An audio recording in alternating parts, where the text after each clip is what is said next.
Hello and welcome to the show. I'm Doris MANGRUM, your host, and this is Stop the Madness, Practical Ways to Influence the Incarceration Crises, a series of education in our community.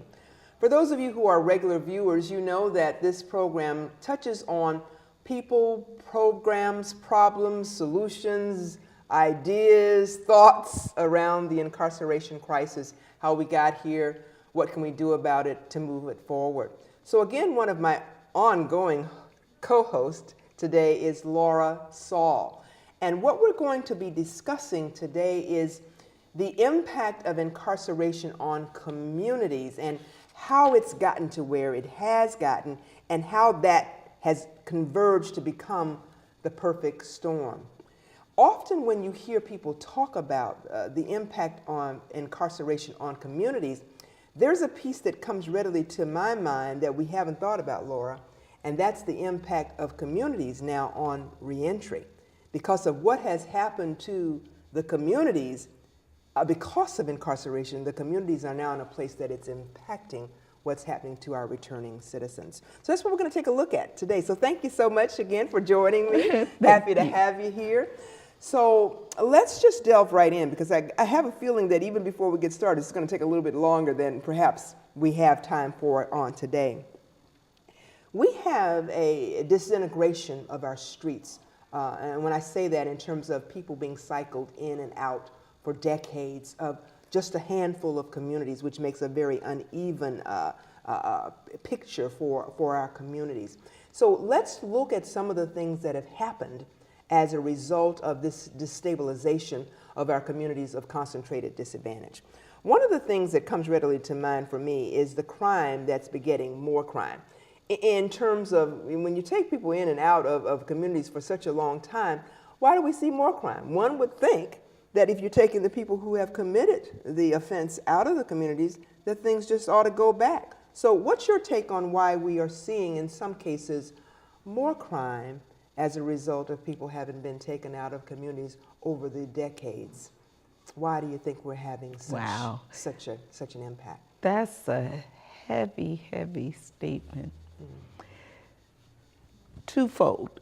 One, when you have people who are being incarcerated, used to be it was rehabilitation, but that's not always so now. You're hearing about more and more programs going on within various jails and penitentiaries, but it's not to prepare people as much for re-entering their communities as it is for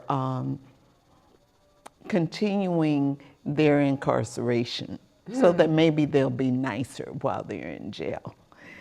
And then what happens is when they are in jail, they're leaving behind children and other community members, family members, and oftentimes people who are angry that their loved one is not there. Particularly if we're talking about the fathers, the ones that were disciplining or in charge of the household being incarcerated. Now you're leaving these children and other people to do whatever they choose to do. Mm-hmm. Oftentimes anger will cause children and other people to go, just leave me alone. Mm-hmm. You know, I'm gonna do what I wanna do. Mm-hmm. And so rather than things being better, things get worse because people are angry now. Okay, so you're speaking then to the stress, the destabilizing nature that it has to family, which is our smallest unit of government. Mm-hmm. And so when you start to stress out our families and take in many cases the breadwinner, whether it's legal or illegal financing that was helping to support this family, you're starting to talk about that destabilization, mm-hmm. The anger factor, children being in many cases having to change the locations of where they're living, to move to someone else's home because of this destabilization. So all of these things can impact as well. And we know that when families are pulled apart, that pulls apart our neighborhoods. So then that begins to be part of this this perfect storm that that begins to build, if you will. Yeah. Also, there's an assumption that we don't have a complete unit in our homes. It's not always the case. Oftentimes, there's a mother, a father, and children in this household that was pulled apart by incarceration. And oftentimes, incarceration isn't just one parent. It might be both parents being incarcerated, which means the children are either going to another family member and or they're being placed in the system, foster care, and more anger. You know, one of the other things that oftentimes does not get talked about when we talk about the impact of incarceration on communities is, you know, we know people are cycling in and out, but, you know, we sometimes forget about the community supervision, the parole, the probation, the transition housing, the drug facility programs, on top of people who are coming home with felonies on their back, which also constricts their ability to be successful. So all of these people are coming back to this handful of communities that have been stressed out by this perfect storm. So we then begin to see kind of that picture of it's not just the impact of incarceration on communities, it's now what communities are doing to the reentry process as a result. So let's take a switch then to look at some of the concerns around mental health and physical health support. Because we also know, one of the things you almost hit on it as you were talking about the families, is that we start talking about stress and emotional strain, not only to the people who are coming back, but for the people who are already are being left in the communities, if you will. So what needs to be done in your mind's eye in terms of around the mental health and physical health support, or lack thereof, in terms of making things better for these communities that are taking the hardest hit and are often being forgotten, unfortunately? I think we need therapists who specialize in this issue. It's not enough just to talk to people about their stress level if you don't understand what's causing the stress.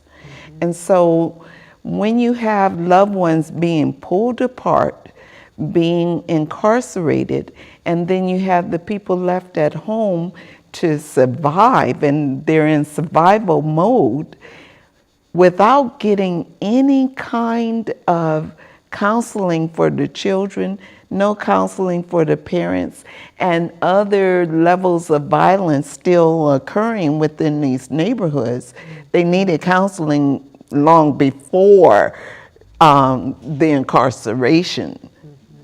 But the fact that there's no counseling even after the family is pulled apart, then what we are faced with is more and more stress levels increasing. Mushrooming, yes. Yeah. You know, as I'm listening to you, what's coming to mind to me is the school to prison pipeline. You know, in our schools within our communities of concentrated disadvantage, they're overwhelmed. Just literally overwhelmed. Too many children, not enough teachers, equipment and programs have been decimated. And you have something known as the zero tolerance policy. That zero tolerance policy, where the word defiance has become, defiant, if you will, has become the byword to take our children to the principal's office. The principal's office takes them then to the expulsion, and the expulsion takes them to the streets where the perfect storm is happening. And when you have a father or a mother or both who are out of the families, we get back into how this has become just that pot, if you will, where you see the storms brewing, the clouds getting darker, the wind getting stronger to create this perfect storm. And so we also have seen, and we see this all the time with our young men and young women being shot, with the stereotyping and the profiling, that what has been created out of this is now a general cynicism between law enforcement and the citizens of the communities. this has led to a place where, we are like, what are we going to do about it? So here we are at this juncture. I think everybody kind of is aware, may not be aware of all of the kinds of things that are happening in the community, but we're at that place now where we have to stop talking and start doing something. We're at that place where we have to move from the frivolous to the serious. And so what are some of the things that we can begin to do in terms of turning around this storm and bringing us back to a place of calm, back to a place of management in terms of our communities beginning to thrive again? Because there's not a lost cause. And you have many are saying that, I don't know, we let this thing go too far. Well, we did. We did let it go too far. But I believe that there is still hope. There's always hope. Always hope. So what are some of the ideas you have in terms of what can be done to take us from this place that we find ourselves currently? Well, one, I think we need to continue to increase the programs that are within the jails so that people are becoming more hopeful of a better tomorrow, okay? Because not everybody is in jail for life. Okay. 95% are not in jail for life. They all come back. That's absolutely true. And so when you're looking to return home, we got to give them some more hope for how they're returning home and what they're returning home to. So there needs to be programs that help establish families on another level. Not just throwing money at them, i.e. welfare and whatever, but actually something that's going to support them after they return home, supporting them in finding jobs, supporting them in returning to school to pursue what they're really interested in, supporting their children in knowing that just because your parents, one or the other or both, have been in jail doesn't mean they are a pariah, that they are these evil beings that have no possibilities for their life. Now that you're the children of parents who have had challenges, you have even a greater possibility of doing more and showing that just because I come out of this environment doesn't mean I have to go down that road. But we have to show them another road to go down, which means traveling, which means going to college in some cases, which means, and that travel doesn't have to just be outside their neighborhood. It could be to another state or to another country, which means going to events where they get to interact with a variety of people, both that look like themselves as well as other people from other communities.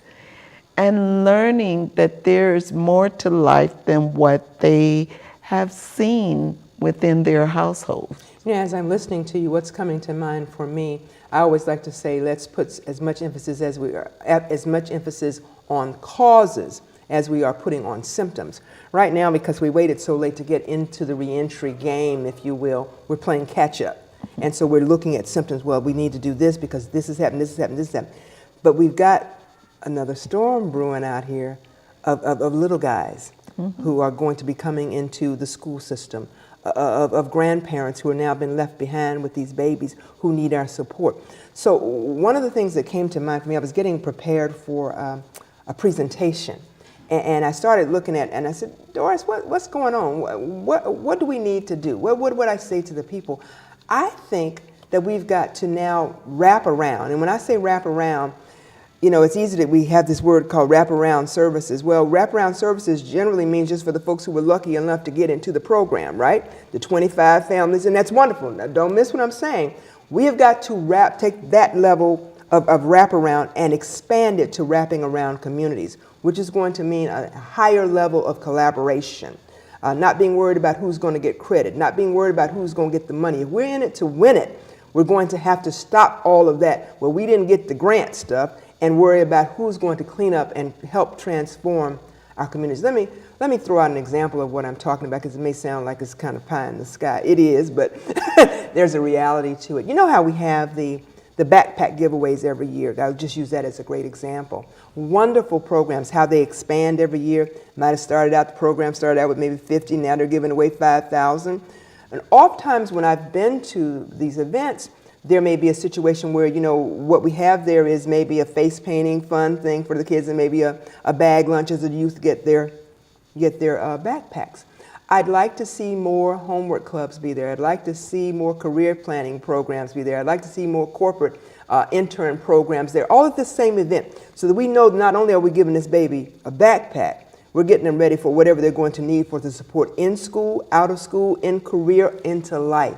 And we're not just going to be doing it for that moment. We're following that child from birth, if you will, unto successful living and wrapping around every single family in that community. Mm-hmm. So what does that mean, Laura? We got to stay until we win it. Mm-hmm. We've got to stay until we win it. We can't just come in for 3 months, 3 years, 6 mm-hmm. years, until we see a generational change where folks are making their own stone soup. I like that.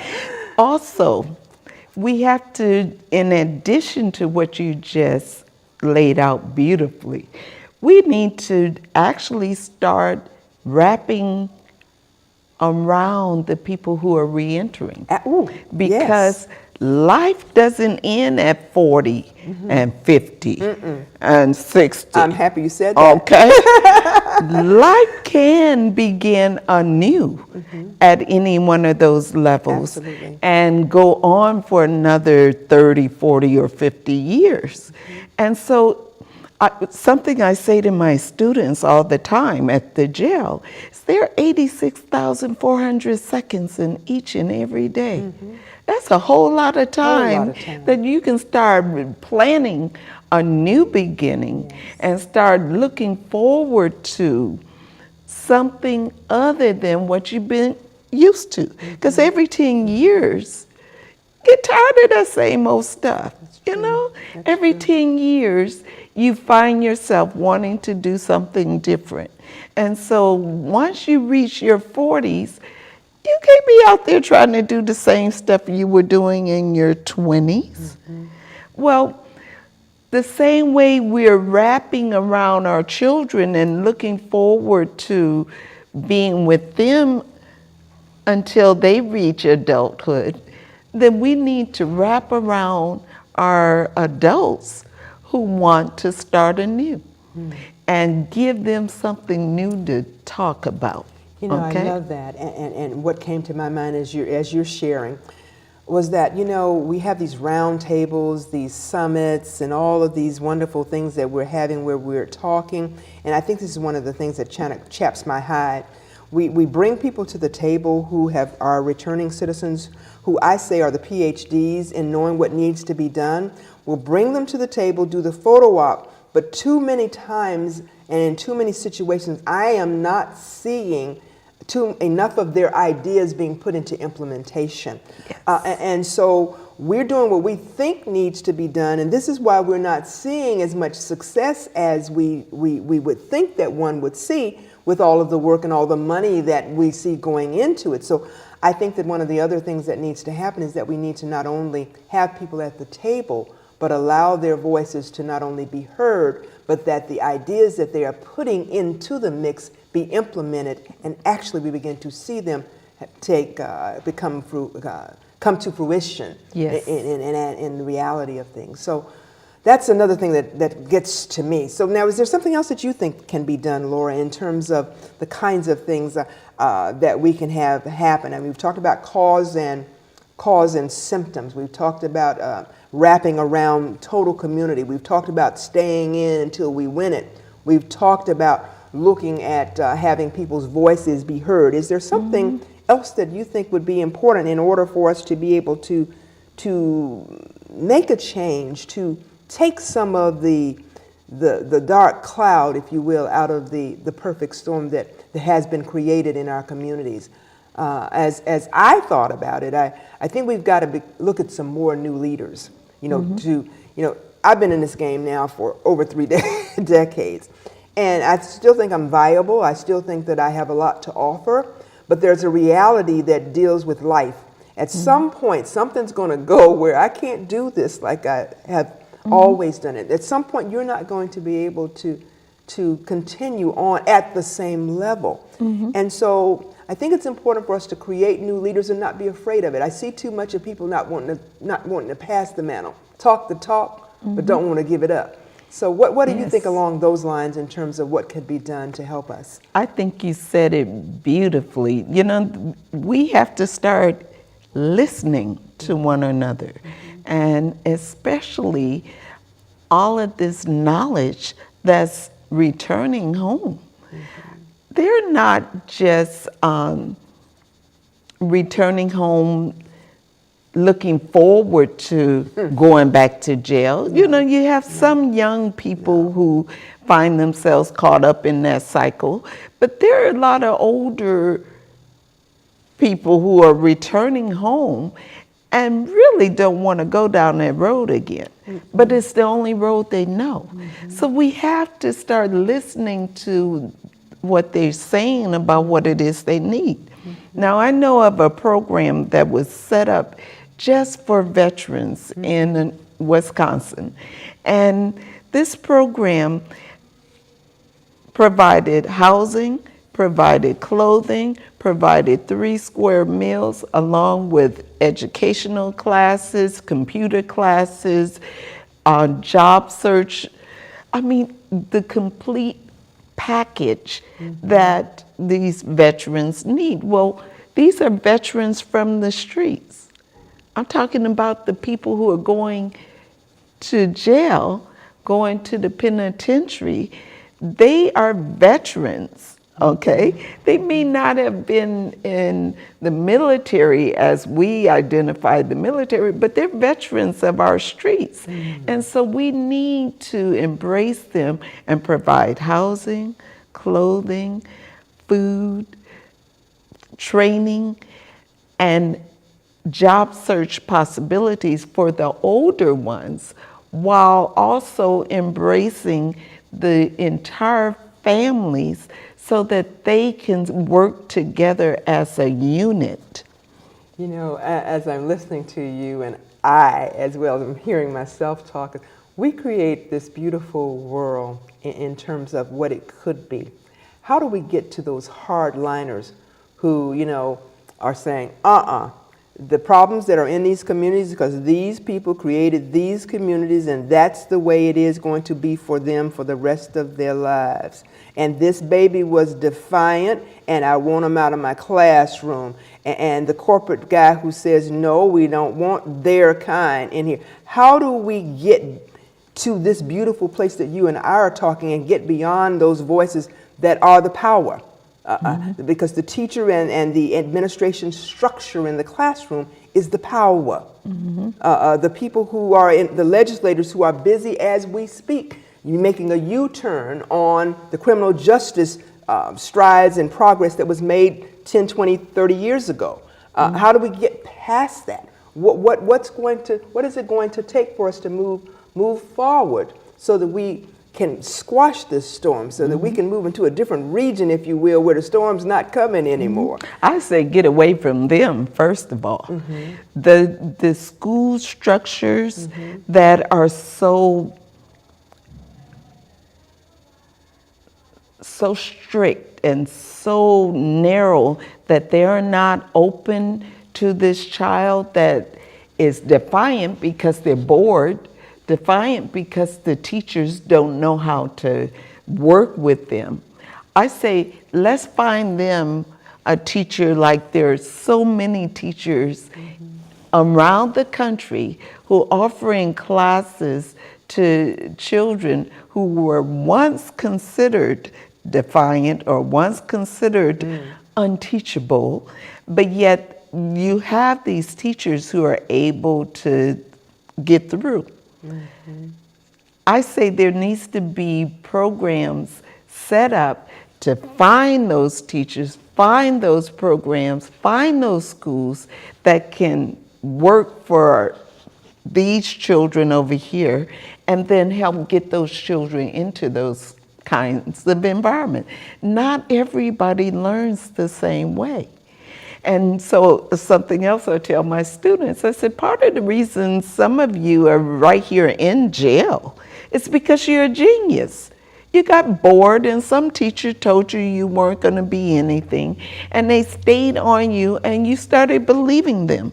And now you're an adult in my class and I'm looking at you saying, part of the problem is you're a genius. Mm-hmm. You have all of these skills and these abilities that no one tapped into. Because they're busy calling you defiant. Exactly.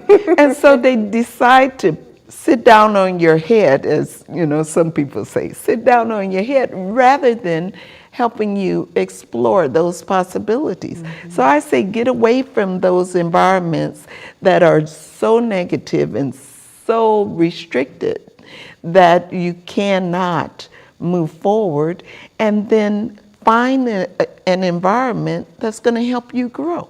You know, as I'm listening to you, that's now part of the beautiful world. And as we move towards the beautiful world, I think some of the other things that need to be added is we've got to get a coalition, a collaborative, an organization of people, we the people who are louder than those groups. We've got to train those groups until we create those beautiful schools.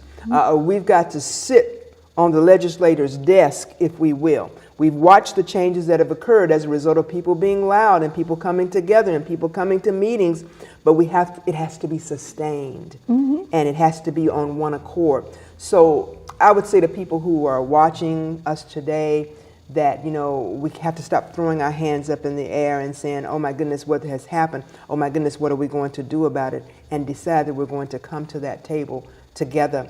My work has been about all these years about getting people to get loud, getting people to come together, getting people to understand that some of the challenges that we see are not about the people, which you have so eloquently spoken about today. It's about what's not available to folks. And we give people the same types of chances and the same types of opportunities, we will begin to see this storm turn into calm. We've come to the end of our time. It always happens. Yes. I love having you here on the show because this incarceration crisis didn't happen yesterday. It didn't happen by happenstance. It's not going to go away tomorrow just because we want it to. That's what Laura and I would have happen. But it's going to take each of us. This is not a problem of me or you or the people over there. This is a problem for us. And all of us must come together to affect change. I encourage each of you watching today to understand whether you live in a community that's been impacted, been infected, been hit hard, or if you're living in the hills and you don't think it impacts you at all. Know that it impacts us all. When the youth, when our families don't thrive, when our babies don't have what they need, when people are on the streets and they're sick because we don't have policies to make sure that they're protected, all of us ultimately will be affected. I hope that today that you've heard something that will encourage you to become a part of the answer, to become a part of the solution. It's easy. Call me, call Laura. I'll give you a million ideas of ways that we can change and take the oomph, if you will, out of the perfect storm. Thank you so much for joining us today. And as always, go out and make this a great day. Get rid of the perfect storm. Do something good for someone else. Thank you so much.